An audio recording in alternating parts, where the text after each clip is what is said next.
Em 1995, os clássicos caminhões Chevrolet eram retirados do mercado brasileiro e a GM trazia modelos argentinos, americanos e japoneses sob o nome GMC. Veja agora a história desses caminhões.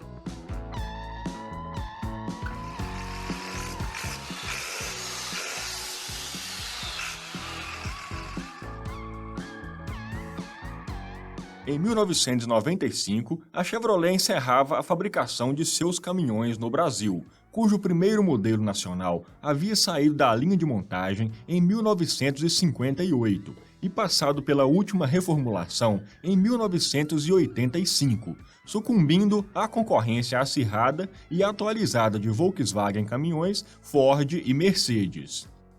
A General Motors resolveu então lançar no Brasil, em julho de 1996, 6 caminhões importados, os leves argentinos 6-100 e 6-150, os médio norte-americanos Kodiaq, aqui identificados como 12-170, 14-190 e 16-220, e o leve Isuzu japonês 7-110, de cabine avançada. No ano seguinte, também seria lançado mais um de origem Isuzu, o 15-190.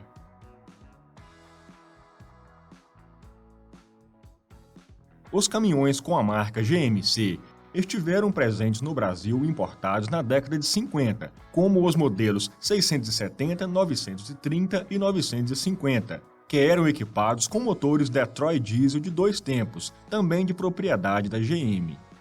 Antes do encerramento da produção dos caminhões Chevrolet no Brasil, havia sido lançado o Leve 6000 para substituir o D40, e com o fim da produção no Brasil, este modelo foi transferido para a fábrica argentina. E em 1996 viria com a bandeira GMC, nos modelos 6-100 e 6-150. A cabine era igual à da Silverado, ou GMC 3500 HD. O 6100 tinha motor diesel Maxion S4, de 4 cilindros, aspirado, 28 kgfm de torque e 90 cavalos, e câmbio Eaton de 5 marchas. O 650 vinha com os 6 cilindros MWM Sprint 4.2, com turbo e intercooler, 43 kgfm de torque e 148 cavalos. Único caminhão leve com motor 6 cilindros turbodiesel fabricado no país.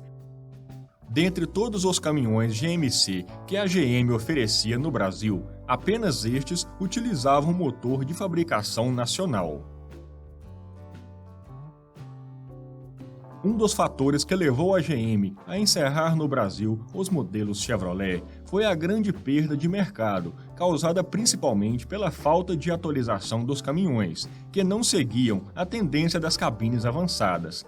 E, estranhamente, na ocasião da fundação da GMC no Brasil, a maioria dos modelos continuavam a ser de cabine recuada, exceto os japoneses 710 e 1590 de origem Isuzu. O 710 ficava na posição intermediária entre os 600 e 650. O câmbio era manual de 5 marchas da Isuzu. O motor também da Isuzu, modelo 4HF1 de 4.3 litros, aspirado, 27 kgfm de torque e 106 cavalos. O médio 1590 chegaria depois, em 1997, também derivado do Isuzu japonês, com cabine leito e opções 4x2 ou 6x2, câmbio Eaton manual de 6 marchas. O motor, em vez de ser da Isuzu, era o Caterpillar 3116 importado, 6 cilindros, 6.6 litros com turbo e intercooler, injeção eletrônica, gerava 72 kgfm de torque e 188 cavalos.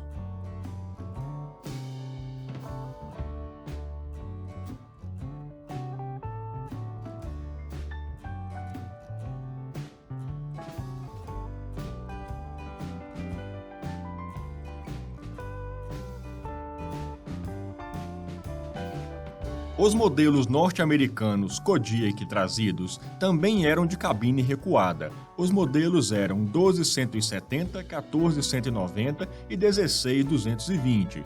O motor era o Caterpillar 3116 de 6 cilindros em linha, 6,6 litros, turbo e intercooler. Era quase o mesmo do 15190, porém com bomba injetora ao invés de ser eletrônico. Para o 12170, ele gerava 58 kg de torque e 172 cavalos. Para o 14190, 72 kg de torque e 188 cavalos. E por fim, para o 16220, que seria o mais potente GM feito no Brasil, gerava 83 kg de torque e 218 cavalos.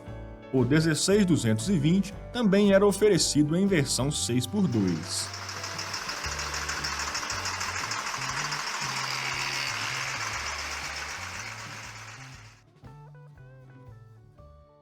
GMC 12, 14 ou 16 toneladas, vou falar muito francamente, na subida, os motoristas aqui dizem que deu força para subir parede, a velocidade não cai não, claro, motorzão Caterpillar. Olha, esse GMC tem reduzida de série, chassi mais robusto, bom, eu prefiro falar da maior garantia do mercado e do atendimento, porque quando você liga, tá resolvido e pronto.